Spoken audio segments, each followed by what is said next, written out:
Membaca Al-Fatihah sebelum berdoa, di tengah doa, di ujung doa, itu adalah salah satu bentuk wasilah. Ya ayyuhalladzina amanu taqullah, hai orang yang beriman, takutlah kamu kepada Allah. Wa bataghu ilaihil wasilah, bertawassullah kamu dengan wasilah. Kita tak mungkin terus saja kepada Allah, mesti kita ada wasilah. Apa wasilah kita?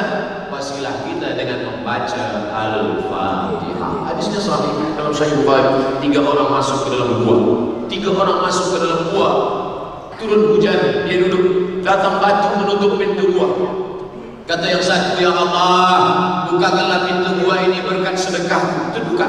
Yang satu lagi, ya Allah, bukakan pintu gua ini karena aku pernah berbakti kepada ayah dan bundaku. Terbuka.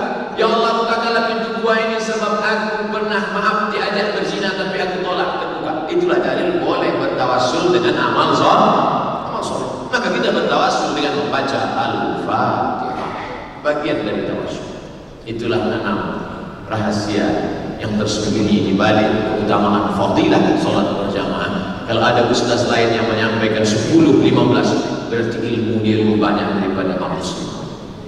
Mudah-mudahan yang saya sampaikan malam ini bermanfaat buat saya, buat kita semua, menjadi bekal untuk menghadap Allah Subhanahu wa taala. Amin. Ya Allah.